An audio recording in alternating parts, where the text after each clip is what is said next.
What's going on, Yu-Gi-Oh community? YGO Paladin back here with episode 4 of the vlog series, and I apologize for being away a lot longer than I originally anticipated. I wanted to go last weekend, but things did not go as well, so I had to cancel going last weekend. And the weekend before that, I went on a little family vacation for the weekend to San Francisco we can go to the Godzilla Fest that was showing at the Balboa Theater. There, they showed Godzilla films from both the Toho era and the Legendary era. And while we were there, we got to meet TJ Storms, who did the motion capturing for Godzilla in 2014 and King of the Monsters. And he was an incredible guy, man. Let me tell you, this is the first time I ever actually got to meet anybody who was ever actually directly involved in like the movies, you know? So, it was really cool to actually just like talk to him as well, because like, we did get some autographs and some pictures about him. He was a really cool guy down under. He was really nice, and he did a Q&A section before they showed King of the Monsters.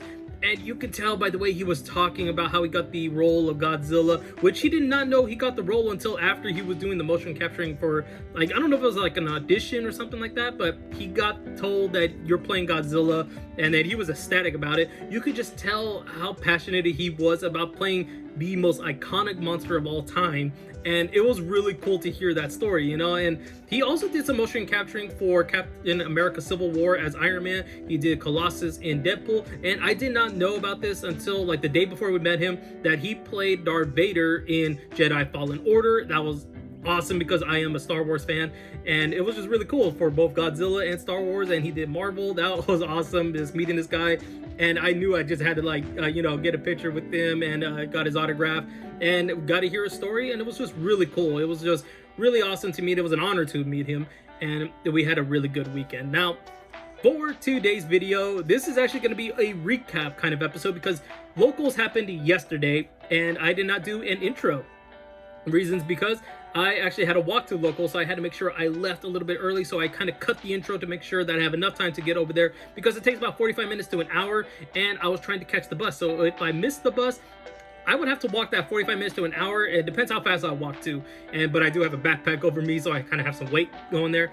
But luckily, we were able to catch the bus, and that reduced our time in half tremendously because we got there before locals even opened, which was, oh man, that was so good because it was hot. It was definitely hot that day. And yeah, we got there and we were going to be featuring a brand new deck. If you guys remember in the last episode, I said we were no longer going to be playing Attic Nisters. Today, we played Bee Troopers. I've been ordering cards online for the last couple of weeks to finish this deck, as well as another deck that I'll be playing in the next episode. I will not be telling you guys what it is though, because it's going to be a little bit of a surprise, maybe. And what I was expecting to do with this Bee Trooper deck was kind of spitball it. I had no idea what I was going to be playing, like how I was going to be playing the deck, until I started seeing local deck profiles of people actually doing very successful with this deck. Now, I'm not playing the Ready Fusion and that Fusion monster. I can't remember if it's a Hercules or a Beetle. I don't remember what it is, but we played without that. And the deck did perform very well. Now, there are going to be some changes that I would like to make in the future whenever I do pick this deck back up to play it. And it just worked out very well. It was so fun to play with against other players. And some players had no idea what the cards were doing either.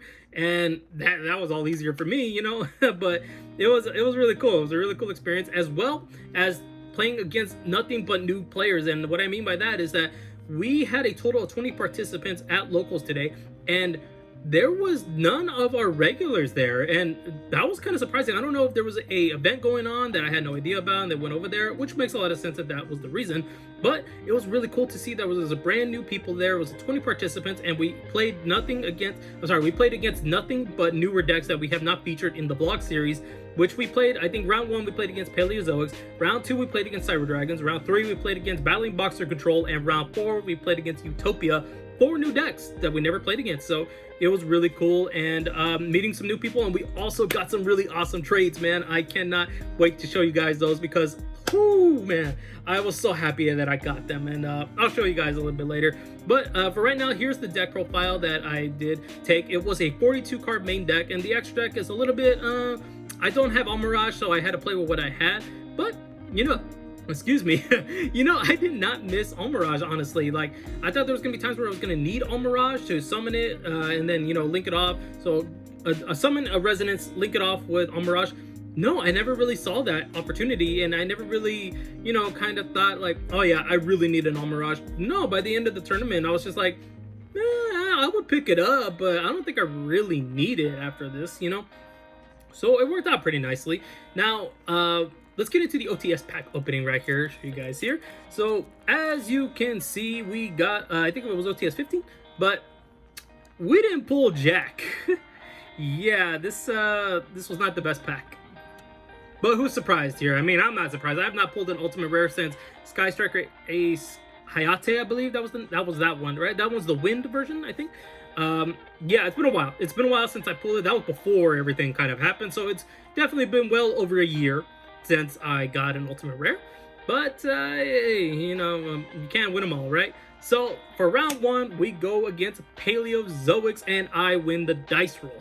I open up with my Scout Buggy, and thankfully my opponent does not have a single hand trap, so I was able to go into my combo with relatively ease. Now, the usual end board for B Troopers happens to be Invisible Atlas, as well as a Babylon with 2 counters, a set Flying Sting counter trap card to disrupt your opponent's monster effects, and if you don't happen to have a extender, you can also have a Sting Lancer on your field, but if you had to use it to go into your Babylon, then that's fine as well. But thankfully I do have the extenders, and I'm able to go into a board with 3 monsters and 2 back rows, one of them being Sting counter trap card.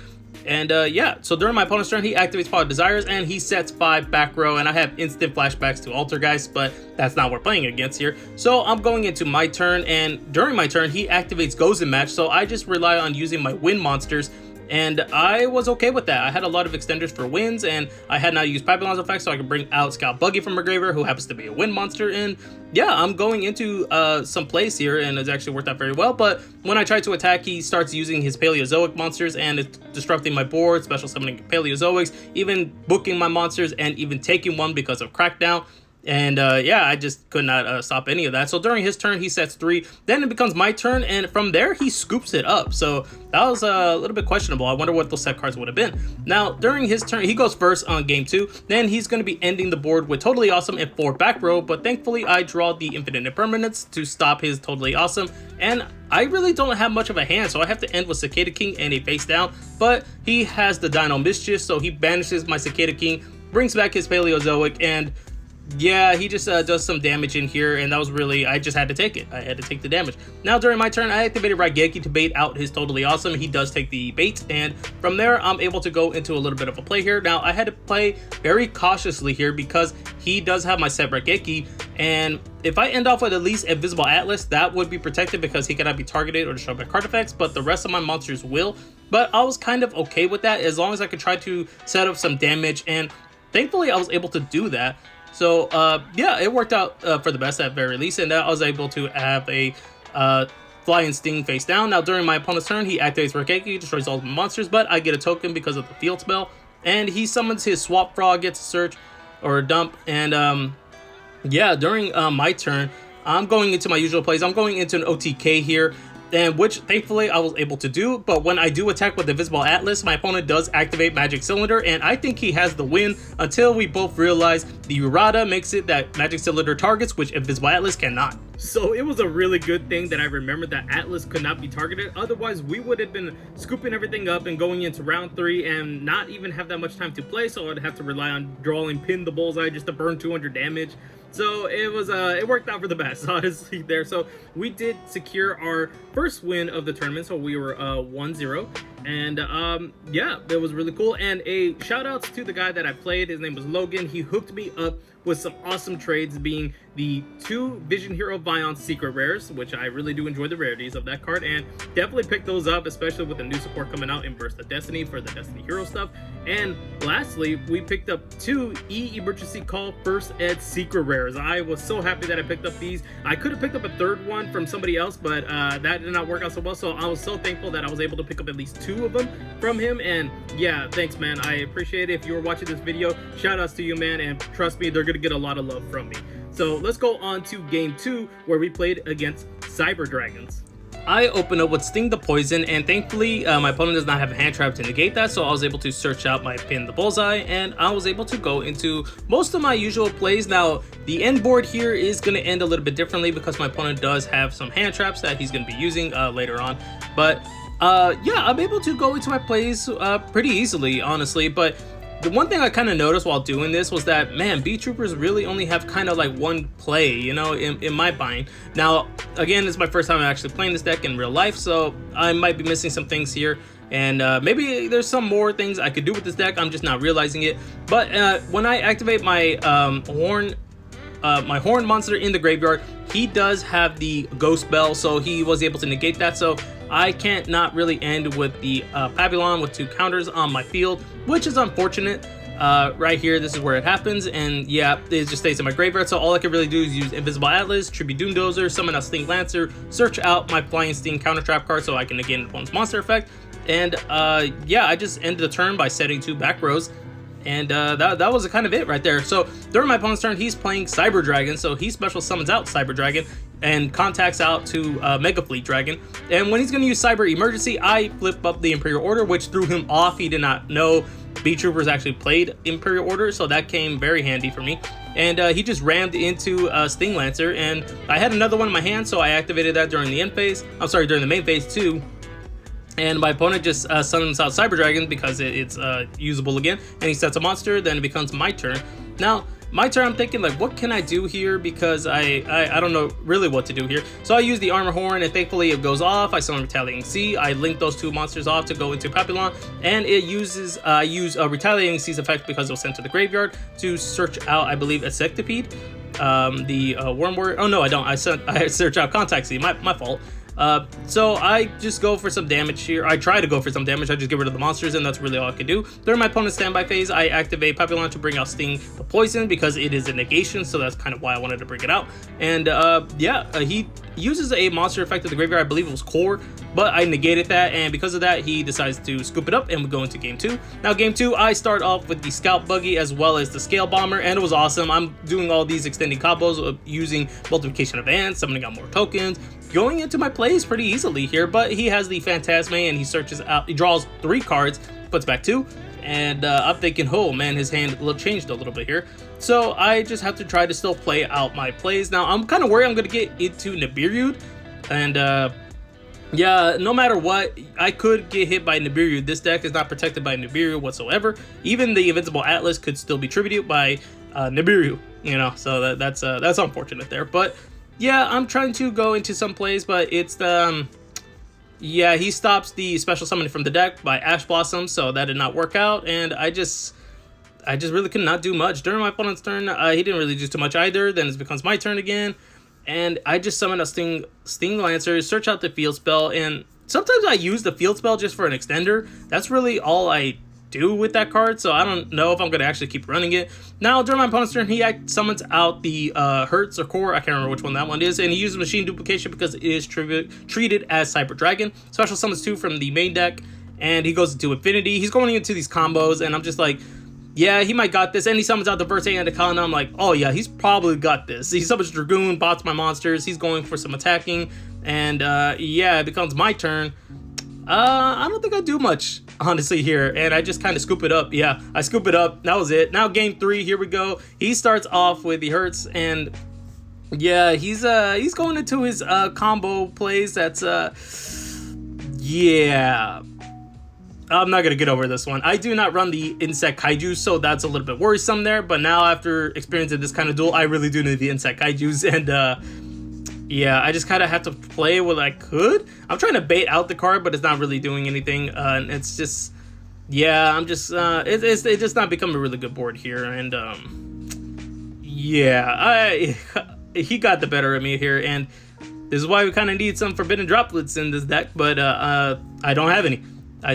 And I forgot to add the Dark Ruler No More into here, which I'll talk about a little bit later. I do use the Lightning Storm, but it doesn't pop Dragoon because he's unaffected by that. And I'm just trying to do some type of plays here, but it's just like all over the place, to be honest.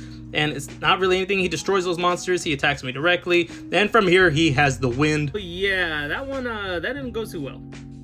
That did not go too well. And it was my own fault because I didn't realize I did not put in Dark Ruler No More from the side deck into the main deck. That could have helped tremendously if we were able to draw it, first of all.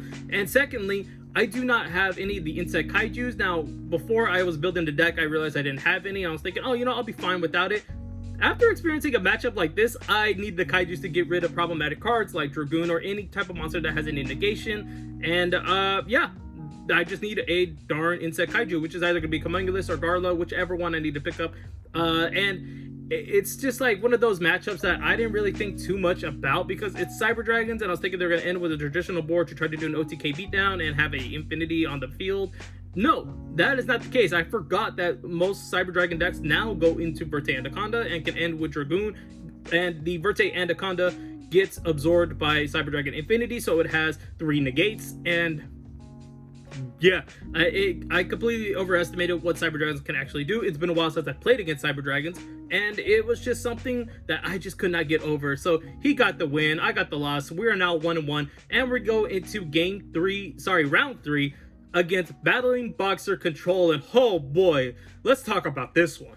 Starting off this round, my opponent goes first. He sets 2 back rows and he sets some Battling Boxers, but they're not going to stick around because he goes into Utopia double, searches out Double or Nothing, and summons out Utopia with 5,000 attack points, but it cannot attack directly. So I'm in the clear, at least for that one. I just can't summon a monster who has lowered attack points. Now during my turn, I summon out Sting the Poison, get the search of an extender, summon out Pin the Bullseye.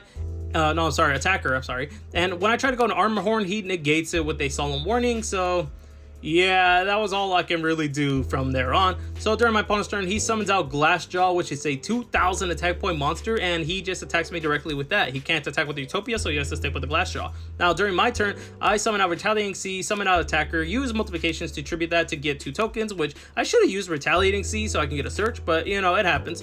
Now I'm going into a Link Summon of Armor Horn. It gets negated yet again, and I just have to rely on the 1 token, but I do search out I believe a Contact Sea, which is not really going to do anything. At the very most, it's going to be discard fodder. Now, during my opponent's turn, he attacks with the Utopia and attacks me directly with the Glassjaw yet again. During my turn, I summon Sting the Lancer. I get a search, summon out that. I'm trying to go into something here, but it's not going to matter because when I go into Picophilia, he uses the Black Horn of Heaven, sends it to the graveyard, and I'm like, come on. Now, during his turn, he attacks me with Glassjaw, and I just kind of decide to scoop it up from there. Now for game 2, I start with Sting the Poison. He Ash Blossoms that, so I could not do anything with that. And yeah, he summons out Glassjaw, does 2 back rows, and I took some damage. Now during my turn, I summon out Sting the Poison. I'm trying to do something, get an extender, special summon the extender, try to link off into something here, but it's not gonna matter because he activates the Black Horn of Heaven. I use Red Reboot, and thankfully I was thinking I've got the win, but no, he got the Solid Judgment there, and he got the win on that one. Now I just had to have nothing. I had nothing on the board, so he attacked me again with Glassjaw. During my turn, I activated Argeki, destroyed his Glassjaw. He sets a monster, sets a back row, and I have Harpy's Feather Duster. I destroy that. I summon Attacker. I attack his monster, but it has too much defense points. Can't do anything. I really cannot. So during his turn, he does use Foolish Burial, but yeah, I don't think it amounts to much here because I think he misplayed there. And yeah, during my turn, I just switched my attacker to defense. He summons out a Battling Boxer monster, and from here, he just summons Battling Boxers and just attacks. That was by far the worst matchup I have ever had in this series, and oh my god, man, it was... Oh man, I didn't even want to talk about this round. It was so bad, man. And when I finally got Red Reboot for game 2, it did not matter. He had the Solemn Judgment. Like, how do you get the same exact cards that you had for game 2 when you started that with game 1? I don't even think he ran 3 Solemn Judgments, because when we talked about it, he seemed a little surprised that it was at 3. So you mean to tell me you drew your one of again? Like, no, come on.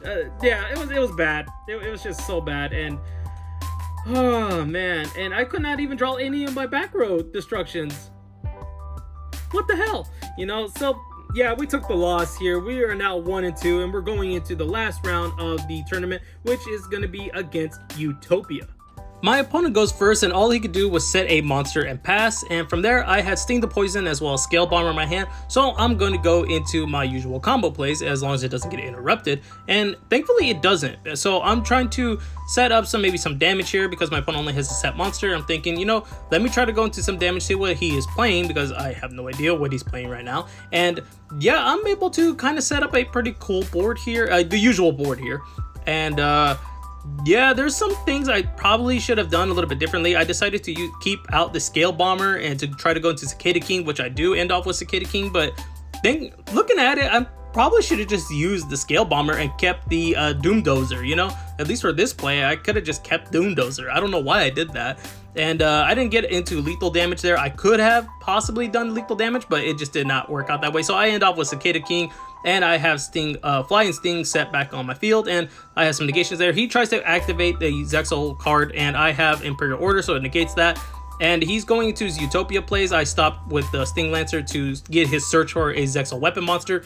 And from there, he does equip a Zexal monster from his hand to his Utopia. Well, actually, he goes into the Lightning first, sorry. And then he tries to equip a Zexal weapon there, but it's going to be useless because Imperial Order is still on the field, and it is treated as an equipped spell card, so it is negated.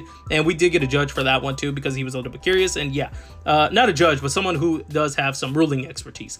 Now, he's trying to go into his battle phase. I do use the Papillon during his end of his main phase to bring out Sting the Poison. I use Sting the Poison's effect during the start of the battle phase, so I can tribute a insect to negate lightning, so he doesn't, stack some damage there. Now, during my turn, I'm trying to go like all in right here. I'm trying to go into as much damage as possible.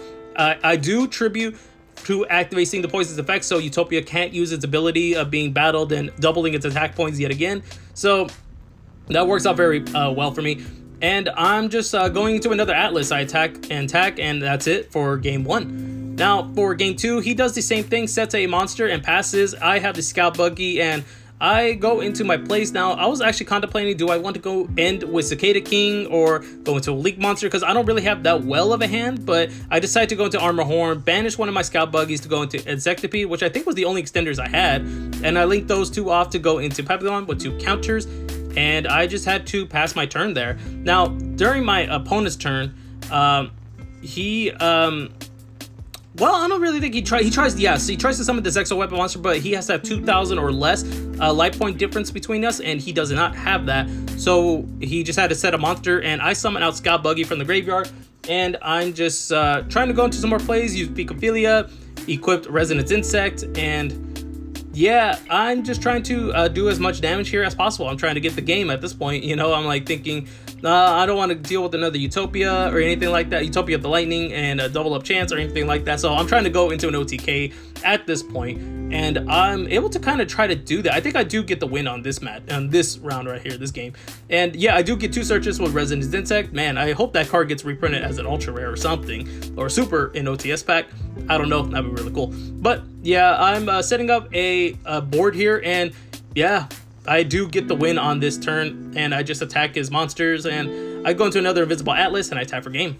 Thankfully, we got the win, which put our record at 2-2 at the end of the day, and we got 16th place out of 20. Is that the best record we've had? No, it is not. However, I will take away the experience of piloting the deck in person as a positive thing, because I got to basically play in person. Now, the thing is, I've been playing this deck online for a little bit. I did some test hands as well online. I just don't like it as much as playing against somebody, because you don't know what they're going to be thinking, what are they going to be doing, how are they going to counter your plays, and I do enjoy that playing in person, and I get that first-hand experience. Now, things I did realize I need to do is take out the C cards, Retaliating and Contact, as well as debating, do I want to keep Imperial Order in the main deck?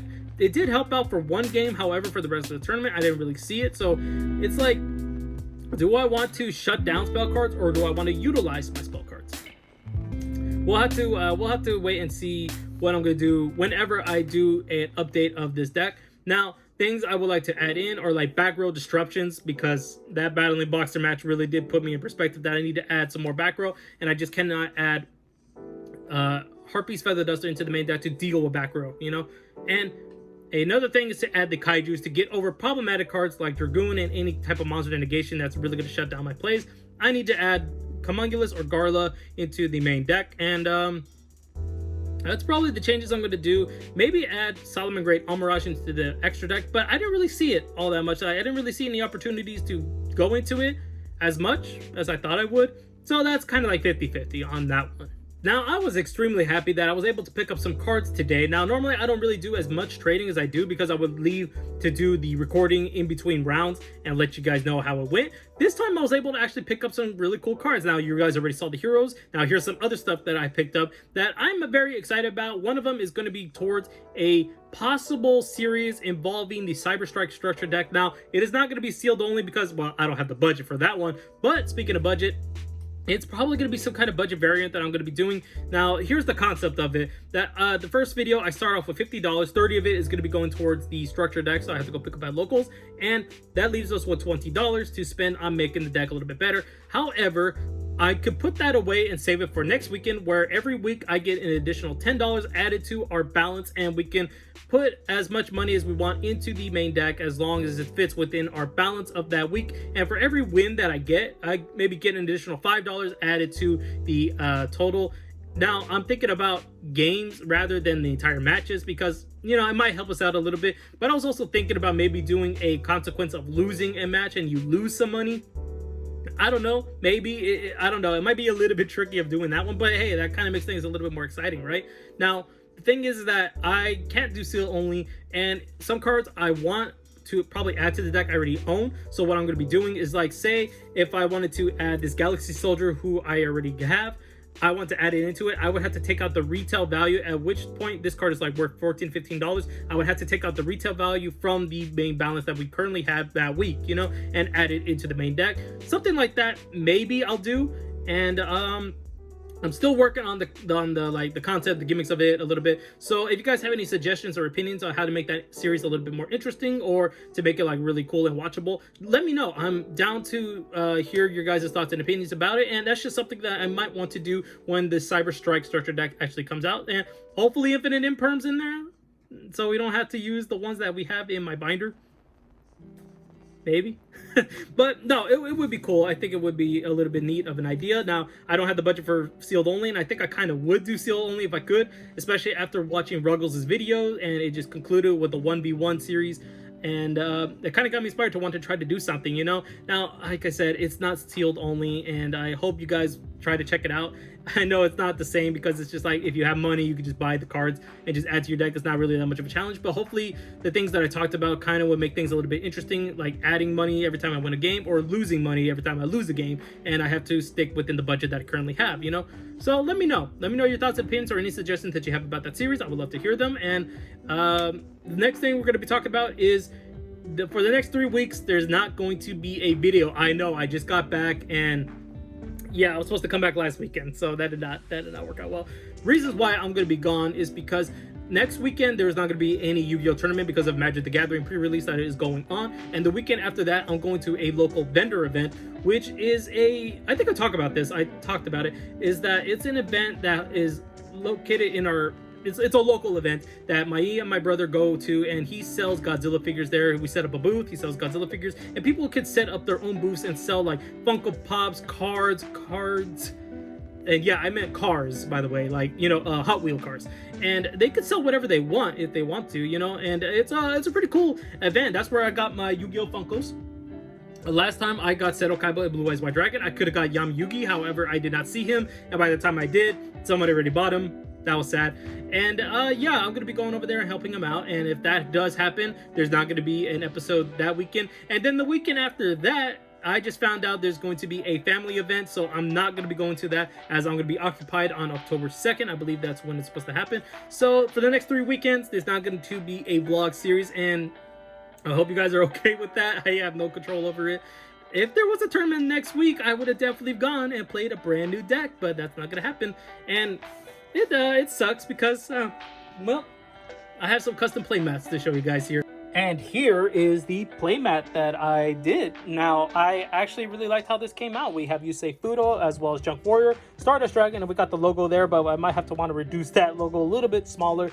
And the background I decided to do was cards that he used throughout the animated series. This took about 2.5 days, I think, to make, or maybe a little bit longer. I'm not entirely sure. I kind of lost track of how long it took me to make, because I would come back in and out of doing this. So maybe if I was to put it all together, yeah, maybe 2.5 days, but it was spread out, you know, for a couple days. But I did work on this for like a couple hours per day, you know what I mean? So let's say like 2.5 days of doing it. And I looked up services to print this, and yeah, it came out pretty nicely. It's like a mouse pad material, and I did enjoy it. Now, originally I was going to do a synchro deck, and take it to my locals and play it, but I don't know now. I really don't.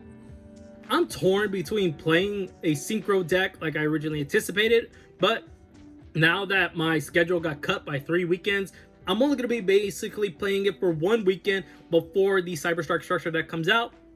Do I really want to do it or not do it? I don't know yet. If you guys want to see it, let me know in the comment section down below, and I would definitely consider playing it. Or if you guys just want to see B Troopers again, I will definitely play B Trooper. So you guys decide, do you want to see the Synchro deck for the next episode, or do you want to see a B Trooper deck for the next vlog video in 3 weeks? Remember, 3 weeks from now is going to be the next video. So maybe I'll put a poll on my Twitter. Yeah, I know, I have a Twitter, I just barely use it. And speaking of putting up social medias, here's my Instagram. If you guys don't follow it, I highly recommend checking it out. If you guys want to be informed about any upcoming Yu-Gi-Oh products or cards, definitely check this out. It's a lot quicker than me doing the reaction videos to reading these cards. And yeah, it's definitely a website you might want to check out. It's definitely a page you want to check out, sorry. And thank you guys so much for watching. If you got this far in the video, I really do appreciate it, and I appreciate your guys' feedback. So let me know about the Cyberstrike structure deck challenge that I kind of want to do, as well as what deck I should be playing in the next vlog video. And I will leave a link down in the description down below to my Twitter that will send you guys to the poll that you could vote on if you have it on there. Maybe I'll also share it on my Instagram if you guys want me to do that, because I know a lot of you guys do follow me on Instagram. Maybe I'll put it in the stories there as well. So thank you guys so much for watching. I hope you did enjoy the video. Please hit the like button. Be sure to subscribe to the channel and hit the notification bell so you're updated with the next video. And with that, guys, I'll see you all on the next one.